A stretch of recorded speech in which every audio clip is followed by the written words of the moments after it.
ঢাকায় March for গাজায় জনস্রোত, পণ্য বর্জন সহ ইসরায়েলের সঙ্গে সকল সম্পর্ক ছিন্ন করার আহ্বান, ফিলিস্তিনের প্রতি বিভিন্ন দলের সংহতি। ডিসেম্বর থেকে আগামী বছরের জুনের মধ্যে জাতীয় নির্বাচনের লক্ষ্য নিয়ে সংস্কার কার্যক্রম দ্রুত এগিয়ে নেওয়ার তাগিদ প্রধান উপদেষ্টার। সশস্ত্র বাহিনীর দায়িত্ব কেবল স্বাধীনতা ও সার্বভৌমত্ব রক্ষা, কোনোভাবেই তাদের রাজনীতিতে যুক্ত হওয়া উচিত নয় বলেছেন বিশ্লেষকরা। পুড়িয়ে দেওয়া হয়েছে চারুকলায় ফ্যাসিবাদের মোটিভ, জড়িত শেখ হাসিনার দোসররা বলেছেন সংস্কৃতি উপদেষ্টা। ফায়ার সার্ভিসের কাছে ঘটনা রহস্যজনক। দেখছিলেন ক্রাউন সিমেন্ট সংবাদ শিরোনাম, এবার বিস্তারিত। মজলুম ফিলিস্তিনের পক্ষে স্মরণকালের ঐতিহাসিক মার্চ ফর গাজা দেখল বাংলাদেশ। প্যালেস্টাইন সলিডারিটি মুভমেন্ট বাংলাদেশের ব্যানারে শনিবার এই কর্মসূচিতে ঢল নামে লাখো মুসলমানের। ইসরায়েলের পণ্য বয়কটের ডাক দেন বক্তারা, বলেন বিশ্ব মুসলিমকে একত্রিত হয়ে রক্ষা করতে হবে নিপীড়িত গাজাবাসীকে। সমাবেশে মূল নিবন্ধ পাঠ করেন আমার দেশ সম্পাদক মাহমুদুর রহমান। গাজাবাসীর জন্য মোনাজাত পরিচালনা করেন বাইতুল মোকাররমের খতিব মাওলানা আব্দুল মালেক। ইনামুল হাবিবের ক্যামেরায় বিস্তারিত জানাচ্ছেন মামুন আব্দুল্লাহ। বলা হয় বিশ্ব মুসলিম একটি শরীরের মতো, শরীরের এক অঙ্গে আঘাত পেলে অন্য অঙ্গও হয় ব্যথিত। তা আরেকবার দেখল দেশবাসী। বর্বর ইসরায়েলি সৈন্যরা শহীদ করেছে 50,000-এর বেশি ফিলিস্তিনিকে। তাতে ফুঁসে উঠেছে বিশ্ব মুসলিম। ইমানি চেতনায় বলিয়ান বাংলাদেশের মানুষও দেখালো বিক্ষোভ। হাজার হাজার মাইলের দূরত্ব ঘুঁচিয়ে সোহরাওয়ার্দী উদ্যান হয়ে উঠল এক টুকরো ফিলিস্তিন। ইতিহাসের সাক্ষী হতে সকাল থেকেই সোহরাওয়ার্দী উদ্যানমুখী হতে থাকে মানুষ। দুপুর 12টার পরপরই কানায় কানায় পূর্ণ হয়ে যায় ঐতিহাসিক এই উদ্যান। দুপুর 3টার পর এক এক করে স্টেজে ওঠেন অতিথিরা। রাজনৈতিক অরাজনৈতিক দলমত নির্বিশেষে সবার পদচারণায় মুখর হয়ে ওঠে উদ্যান প্রাঙ্গণ। আল কুদুস আল কুদুস, ফিলিস্তিন ফিলিস্তিন। ফ্রি ফ্রি প্যালেস্টাইন ধ্বনিতে নিপীড়িত ফিলিস্তিনের পক্ষে স্লোগান দেন আন্তর্জাতিক ইসলামিক স্কলার মিজানুর রহমান আজহারি। এ সময় ফিলিস্তিনের পক্ষে বিশ্ব মানবতাকে এগিয়ে আসার আবারও আহ্বান জানান বক্তারা, দেন ইসরায়েলি পণ্য বর্জনের ডাক। এই গণজামায়াতে, এই জনতার মহাসমুদ্রে উপস্থিত হয়ে আমরা বুঝতে পেরেছি আজকের এই মহাসমুদ্র, জনসমুদ্র ফিলিস্তিনের প্রতি, আল আকসার প্রতি বাংলাদেশের জনগণের ভালোবাসার বহিঃপ্রকাশ। ভৌগোলিকভাবে আমরা ফিলিস্তিন থেকে অনেক দূরে হতে পারি, কিন্তু আজকের এই জনসমুদ্র প্রমাণ করে আমাদের এক একজনের হৃদয়ে, বুকের ভেতরে বাস করে এক একটা ফিলিস্তিন। আমাদের হৃদয়ে বাস করছে এক একটা গাজা, আমাদের হৃদয়ে বাস করে এক একটা আল কুদস। বাংলাদেশের সকল দল মত চিন্তা দর্শনের মানুষ মাজলুম ফিলিস্তিনি এবং মাজলুম গাজার মানুষের পাশে আছে, সহাবস্থান করছে। এক কাতারে দাঁড়িয়ে আজ বিশ্ববাসীকে আমরা দেখিয়ে দিতে চাই আমাদের মধ্যে বিভিন্ন বিষয়ে চিন্তাগত মতপার্থক্য ভিন্নতা থাকতে পারে, কিন্তু মাজলুম ফিলিস্তিনিদের স্বাধীনতা, তাদের অধিকার, গাজার মানুষদের বিরুদ্ধে জুলুম বন্ধের দাবিতে আমরা প্রত্যেকটা বাংলাদেশের মানুষ ধর্ম বর্ণ নির্বিশেষে আমরা প্রত্যেকে তাদের সাথে সংহতি প্রকাশ করছি। ইসরায়েল একটি অবৈধ দখলদার গণহত্যাকারী রাষ্ট্র, যা মুসলিমদের প্রথম কিবলা ও একটা পুরো জনগোষ্ঠীর অস্তিত্ব নিশ্চিহ্ন করতে সর্বশক্তি নিয়োগ করেছে। পাঠ্য বই ও শিক্ষানীতিতে আল আকসা, ফিলিস্তিন এবং মুসলিমদের সংগ্রামী ইতিহাসকে অন্তর্ভুক্ত করতে হবে। পরে নিপীড়িত ফিলিস্তিন এবং বিশ্ব মানবতার জন্য দোয়া মোনাজাত পরিচালনা করেন জাতীয় মসজিদ বাইতুল মোকাররমের খতিব মাওলানা আব্দুল মালেক। সবাই খালেদ দিলে তওবা করি, আল্লাহর নেয়ামতের শুকর আদায় করি। মামুন আব্দুল্লাহ, বাংলা ভিশন, ঢাকা। সকল ফিলিস্তিনের গাজায় ইসরায়েলের বর্বর হামলার প্রতিবাদে শনিবার মার্চ ফর গাজা কর্মসূচিতে অংশ নেয়া মানুষের ঢল নেমেছিল রাজধানীর শাহবাগ মোড় ও টিএসসি চত্বর সহ সোহরাওয়ার্দী উদ্যানের আশেপাশে। গাজাবাসীর প্রতি সমর্থন জানিয়ে রোদ ও গরম উপেক্ষা করে ছুটে আসা এই জনস্রোতের দাবি ফিলিস্তিনিদের প্রতি ইসরায়েলের দীর্ঘদিনের বর্বরতার অবসান হোক। জাহাঙ্গীর আলমের ক্যামেরায় নাবিল জাহাঙ্গীরের রিপোর্ট। ফিলিস্তিনের গাজায় ইসরায়েলের বর্বরতার প্রতিবাদে বাংলাদেশে বিক্ষুব্ধ জনতার মার্চ ফর গাজা কর্মসূচি। শনিবার সকাল থেকেই ফিলিস্তিনের পতাকা হাতে গাজাবাসীর প্রতি সমর্থনে স্লোগান, মিছিল আর মুক্তিকামী মানুষের পদচারণায় মুখর শাহবাগ, টিএসসি সহ সোহরাওয়ার্দী উদ্যানের আশেপাশের এলাকা। ফিলিস্তিনের প্রতি ভালোবাসার জানান দিতে নির্ধারিত সময়ের আগেই চৈত্রের তীব্র গরম উপেক্ষা করে ছুটে আসে লাখ লাখ মানুষ। এ কর্মসূচির মাধ্যমে বিশ্বজুড়ে ইসরায়েলের বর্বরতার বিরুদ্ধে জনমত তৈরি হবে বলে বিশ্বাস তাদের। ফিলিস্তিনিদের যেসব নারী এবং শিশুরা নির্যাতিত হচ্ছে, মৃত্যুবরণ করছে, এটা কোনো রকম মানিয়ে নেওয়ার মতো নয়। এই বার্তাটা আমরা বিশ্ববাসীর কাছে পৌঁছে দিতে চাই যে আমরা মুসলমানরা এক এবং অভিন্ন। আমরা চাই যে এই গণহত্যা বন্ধ হোক, এই যুদ্ধ বন্ধ হোক। আমরা বাংলাদেশে যত ইসরায়েলি পণ্য আছে সব পণ্য বয়কট করতে হবে। দলমত নির্বিশেষে মার্চ ফর গাজা কর্মসূচিতে অংশ নেয়া সাধারণ মানুষের চাওয়া, গাজায় ইসরায়েলের সহিংসতা বন্ধে কার্যকর উদ্যোগ নেবে জাতিসংঘ, নীরবতা ভেঙে গাজাবাসীর পাশে দাঁড়াবে মুসলিম বিশ্ব, রাখবে গাজা প্রশ্নে ঐক্যবদ্ধ ভূমিকা। জাতিসংঘের মহাসচিব এবং বিশ্ব আরব নেতাদের এবং বিশ্ব নেতাদেরকে অবগতির জন্য জানাচ্ছি যে ফিলিস্তিনের নির্মম হত্যাচক্র বন্ধ করতে হবে। বিশ্বের শক্তিশালী মুসলিম রাষ্ট্রগুলো যারা এখনো নিশ্চুপ রয়েছে তাদেরকে আমরা ধিক্কার জানাই। আমাদের লক্ষ লক্ষ মুসলমান ভাইদেরকে হত্যা করা হইতেছে, আজকে জাতিসংঘ চেয়ে চেয়ে দেখতেছে, আমরা বিচার চাই। গাজায় চলমান ইসরায়েলের বর্বরতার প্রতিবাদ এবং গাজাবাসীর প্রতি ভালোবাসা ও সমর্থন জানাতে সোহরাওয়ার্দী উদ্যানে মানুষের ঢল। জাগ্রত হবে বিশ্ববিবেক, বন্ধ হবে গাজায় ইসরায়েলের বর্বরতা, এমনটাই প্রত্যাশা সবার। নাবিল জাহাঙ্গীর, বাংলা ভিশন, ঢাকা। গাজায় ইসরায়েলি গণহত্যার প্রতিবাদে শনিবার মুখর ছিল গোটা রাজধানী। মার্চ ফর গাজা কর্মসূচিতে সংহতি জানাতে ঢাকা পরিণত হয় জনসমুদ্রে। গতকাল সকাল থেকেই রাজধানীর বিভিন্ন পয়েন্টে ছোট ছোট মিছিল নিয়ে সোহরাওয়ার্দী উদ্যানমুখী লাখো মানুষ। সবার মুখে গণহত্যা বন্ধ এবং স্বাধীন রাষ্ট্র হিসেবে ফিলিস্তিন প্রতিষ্ঠার আকাঙ্ক্ষা উঠে আসে। প্রতিবাদে সামিল হয় বেসরকারি বিশ্ববিদ্যালয়ের হাজারো শিক্ষার্থী। ইসমাইল হোসেন পলাশের ক্যামেরায় ফজলে রাব্বির প্রতিবেদন। হাতে হাতে ফিলিস্তিনি পতাকা, কণ্ঠে স্বাধীন ফিলিস্তিনি রাষ্ট্র প্রতিষ্ঠার দাবি। গাজাবাসীর দীর্ঘদিনের আকাঙ্ক্ষায় সায় দিয়েছে ৫৬,০০০ বর্গমাইলের এই জনপদটি। অবরুদ্ধ গাজা উপত্যকায় নৃশংস ইসরায়েলি হামলার প্রতিবাদে মুখর রাজধানী ঢাকা। প্রতিবাদে সামিল লাখো জনতা। কেবল ঢাকা নয়, দেশের বিভিন্ন জেলা থেকেও বাস, ট্রেন ও ছোট ছোট যানবাহনে মানুষ যোগ দেয় মার্চ ফর গাজা কর্মসূচিতে। সকাল থেকেই রাজধানীর বিভিন্ন পয়েন্টে জড়ো হতে থাকে মানুষ। রামপুরা, মিরপুর, কাজীপাড়া, শেওড়াপাড়া, বিজয় সরণি, বাংলা মোটর ও শাহবাগ এলাকা হয়ে খণ্ড খণ্ড মিছিল সোহরাওয়ার্দী উদ্যানের দিকে যায়। এ সময় তাদের হাতে ব্যানার আর ফিলিস্তিনের পতাকা দেখা যায়। রাজধানীর আফতাবনগর এলাকায় জড়ো হয় north south, east West, Canadian university সহ বিভিন্ন বেসরকারি বিশ্ববিদ্যালয়ের শিক্ষার্থীরা। ইসরায়েলকে সন্ত্রাসী দেশ হিসেবে চিহ্নিত করে আন্তর্জাতিক আইনে বিচারের পাশাপাশি ফিলিস্তিনিকে স্বাধীন ভূখণ্ড ঘোষণার জোর দাবি জানান শিক্ষার্থীরা। নারে তাকবীর, আল্লাহু আকবার। সারা বিশ্বের মুসলিম দেখো, বাংলাদেশের মুসলিমরা দেখো, ও উম্মাহ সবাই এক হও। সকল মুসলিম নজন নেতারা আছে বিশ্বে, তারা যেন এখনই ফিলিস্তিনের পাশে দাঁড়ায় এবং আমেরিকা দালালি যেন না করে, ইসরায়েলের চামচামি যেন না করে। অ্যাজ এ মুসলিম আমাদের উচিত যে যেই সিচুয়েশন থেকেই হোক আমরা ফিলিস্তিনের পক্ষে আমাদের আন্দোলন করা। আমরা ফিলিস্তিনের পক্ষে আছি, আমরা চাচ্ছি ফিলিস্তিন স্বাধীন হোক, তারা তাদের মানবাধিকার নিয়ে সুস্থভাবে তারা বাঁচার অধিকার তারা পাক। বছরের পর বছর ইসরায়েলি বাহিনীর নৃশংস হামলা, নির্যাতন ও দখলদারিত্বের শিকার ফিলিস্তিনিরা। ফজলে রাব্বি, বাংলা ভিশন, ঢাকা। ডিসেম্বর থেকে আগামী বছরের জুনের মধ্যে জাতীয় নির্বাচনের লক্ষ্য নিয়ে সংস্কার কার্যক্রম দ্রুত এগিয়ে নেওয়ার তাগিদ দিয়েছেন প্রধান উপদেষ্টা এবং জাতীয় ঐকমত্য কমিশনের চেয়ারম্যান প্রফেসর মোহাম্মদ ইউনূস। শনিবার প্রধান উপদেষ্টা সরকারি বাসভবন যমুনায় ঐকমত্য কমিশনের 2 সদস্যের সঙ্গে বৈঠকে তিনি এই তাগিদ দেন।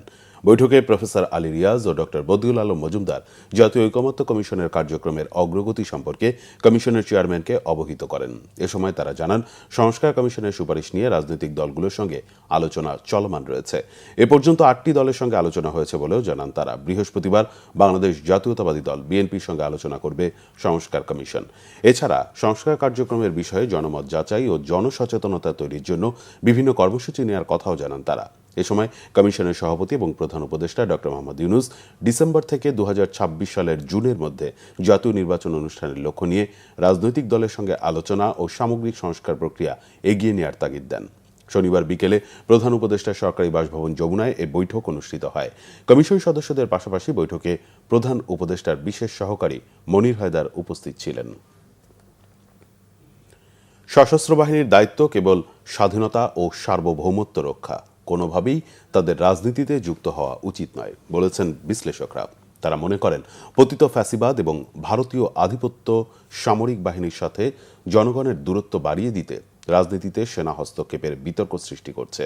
শনিবার মহাখালীতে রাওয়া ক্লাবে এক সেমিনারে তারা আরও বলেন, সশস্ত্র বাহিনীর কিছু উচ্চাকাঙ্ক্ষী কর্মকর্তা ও পতিত আওয়ামী লীগ সরকার সেনাবাহিনীকে জনগণের কাছে চরমভাবে বিতর্কিত করেছে। তাই সশস্ত্র বাহিনী পুনর্গঠনে সংস্কার কমিশন গঠনের তাগিদ তাদের। রিপোর্ট জিয়া খানের। রাষ্ট্র সংস্কার ও রাজনীতির প্রভাবমুক্ত সশস্ত্র বাহিনী শীর্ষ সেমিনার আয়োজন করে অবসরপ্রাপ্ত সেনা কর্মকর্তাদের সংগঠন রাওয়া। এতে অংশ নেন শিক্ষাবিদ, রাজনীতিবিদ, গণমাধ্যম ব্যক্তিত্ব ও সাবেক সেনা কর্মকর্তারা। সেমিনারে মূল প্রবন্ধে আমার দেশ সম্পাদক মাহমুদুর রহমান বলেন, ভারতের প্রেসক্রিপশনে আওয়ামী লীগ সরকার সেনাবাহিনীর মেরুদণ্ড ভেঙে দিয়েছে। বিডিআর ম্যাসাকারের মাধ্যমে ভারত এবং আওয়ামী লীগ তারা বিডিআর এর সৈনিকদের ব্যবহার করে বাংলাদেশ সেনাবাহিনীর মরাল ভেঙে দিতে সক্ষম হয়েছিল।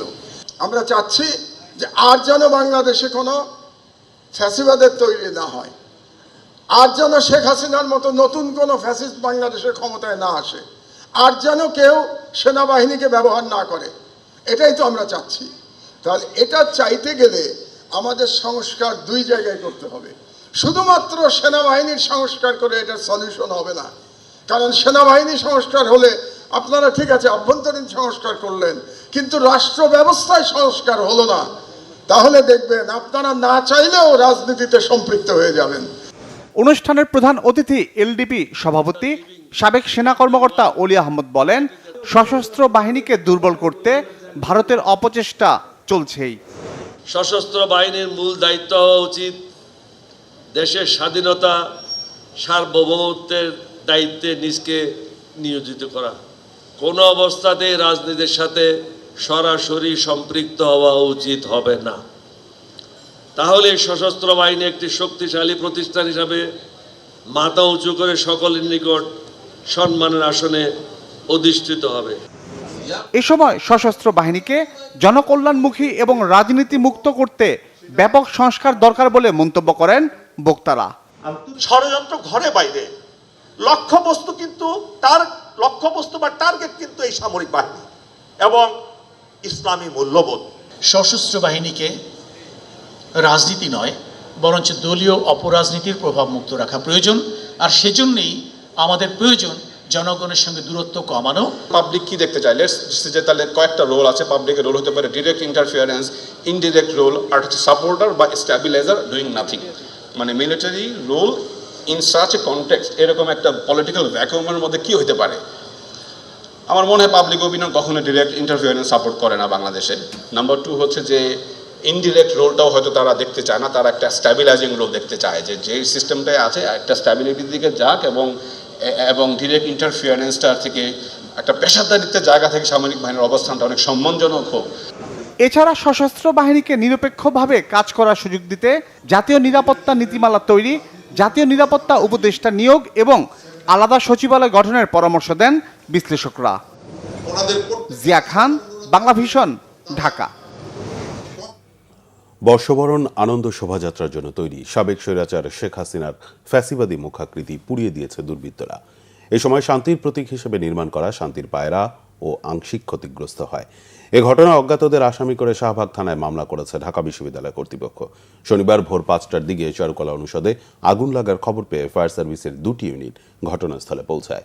টানা ২০ মিনিটের চেষ্টায় আগুন নিয়ন্ত্রণে আনা হয়। পরে ফায়ার সার্ভিসের পক্ষ থেকে জানানো হয় অনেকগুলো প্রতীকী রয়েছে চারুকলা অনুষদে, তবে শুধু ফ্যাসিবাদের মুখাকৃতি ও তার পাশে থাকা শান্তির পায়রায় আগুন লাগার ঘটনা রহস্যের উন্মোচন করেছে।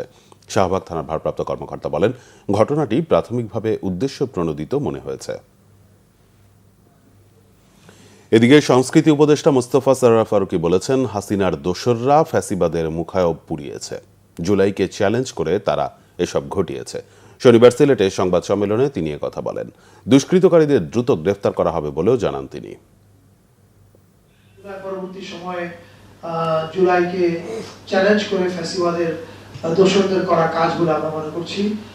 ফ্যাসিবাদের দোসর এই অর্থে বলছি, যারাই চায় না এই ফ্যাসিবাদের মুখাবব র্যালিতে থাকুক, ধরেন নানান রকমের মতামত থাকতে পারে, ক্রিয়েটিভ কমেন্ট, কিন্তু যখন এটা পুড়িয়ে দিতে যায় তখন বুঝতে হবে যে এটার পিছনে একটা সংঘবদ্ধ শক্তি কাজ করছে। সেই শক্তিটার ব্যাপারে সরকার স্পষ্ট একটা অবস্থান ইতিমধ্যে নিয়েছে। আপনারা জানেন যে পুলিশ কাজ করছে এবং দ্রুতই অপরাধীকে গ্রেফতার করা হবে। সেন্টার ফর পলিসি ডায়ালগ সিপিডির নির্বাহী পরিচালক ডক্টর ফাহমিদা খাতুন বলেছেন, যুক্তরাষ্ট্র ঘোষিত শুল্ক নীতি ৩ মাসের জন্য স্থগিত হলেও এরপর যুক্তরাষ্ট্র কোন পথে হাঁটবে বলা কঠিন। এজন্য যুক্তরাষ্ট্রের সাথে আলোচনার পাশাপাশি সকল প্রস্তুতি চালিয়ে যেতে হবে। বাংলাদেশ চলচ্চিত্র উন্নয়ন কর্পোরেশনে শনিবার ডিবেট ফর ডেমোক্রেসির আয়োজনে যুক্তরাষ্ট্রের উচ্চ শুল্ক হারের চ্যালেঞ্জ মোকাবেলা নিয়ে ছায়া সংসদ বিতর্কে এসব কথা বলেন তিনি। ডক্টর ফাহমিদার মতে, প্রাতিষ্ঠানিক সক্ষমতা সবচেয়ে গুরুত্বপূর্ণ। উৎপাদনশীলতা, দক্ষতা ও পণ্যের বহুমুখীকরণে গুরুত্ব দিতে হবে। কর অবকাশ একবার বহাল হলে আমৃত্যু চালানোর সংস্কৃতি বন্ধ করতে হবে মন্তব্য করে তিনি অন্য শিল্পের বিকাশের দিকেও নজর দেবার তাগিদ দেন। ডক্টর ফাহমিদা খাতুন আরও বলেন, ৩ মাসের মধ্যে সরকারকে প্রস্তুতি নিতে হবে। বিনিয়োগ পরিবেশ সৃষ্টি করতে না পারলে দেশে বিনিয়োগ আসবে না বলে মনে করেন সিপিডির নির্বাহী পরিচালক। ধর্ম উপদেষ্টা আফম খালিদ হোসেন বলেছেন, অতীতের মতো রাষ্ট্রীয় খরচে কাউকে অতিথি হিসেবে হজে নেওয়া হবে না। ধর্ম মন্ত্রণালয় থেকে যারা যাবেন তাদেরও যাচাই বাছাই করে নেওয়া হবে। শনিবার দুপুরে চট্টগ্রাম মহানগরীর এলজিইডি ভবন মিলনায়তনে বিবাহ রেজিস্ট্রারদের সাথে মতবিনিময় সভা শেষে সাংবাদিকদের তিনি একথা জানান। ধর্ম উপদেষ্টা বলেন, হজ ব্যবস্থাপনায় নানা চ্যালেঞ্জ থাকলেও এবার কোনো বিশৃঙ্খলা হবে না। মতবিনিময় সভায় ধর্ম উপদেষ্টা ডক্টর আফম খালিদ হোসেন বিবাহ রেজিস্ট্রারদের অতিরিক্ত টাকা আদায় না করতে হুঁশিয়ার করেন। বাল্যবিবাহ বন্ধে সুপারিশের বিষয়ে নিজেদের প্রস্তাব জানাতে এ সভার আয়োজন করে বাংলাদেশ মুসলিম নিকাহ registrar forum. Bangladesh bank financial inclusion ডিপার্টমেন্টের নির্দেশক্রমে যমুনা ব্যাংক পিএলসির তত্ত্বাবধানে মৌলভীবাজার জেলায় অবস্থিত সবগুলো তফসিলি ব্যাংকের অংশগ্রহণে স্কুল ব্যাংকিং কনফারেন্স 2025 অনুষ্ঠিত হয়েছে। অনুষ্ঠানে প্রধান অতিথি ছিলেন বাংলাদেশ ব্যাংকের ফাইন্যান্সিয়াল ইনক্লুশন ডিপার্টমেন্টের নির্বাহী পরিচালক রূপরতন পাইন। অনুষ্ঠানে সভাপতিত্ব করেন যমুনা ব্যাংকের ব্যবস্থাপনা পরিচালক ও সিইও মির্জা ইলিয়াস উদ্দিন আহমেদ। বিশেষ অতিথি ছিলেন একই ডিপার্টমেন্টের পরিচালক মোহাম্মদ ইকবাল মহসিন এবং মৌলভীবাজার জেলার শিক্ষা কর্মকর্তা ফজলুর রহমান, জেলার সকল তফসিলি ব্যাংকের কর্মকর্তারা। অনুষ্ঠান শেষে মনোজ্ঞ সাংস্কৃতিক অনুষ্ঠান ও কুইজ প্রতিযোগিতার আয়োজন করা হয়।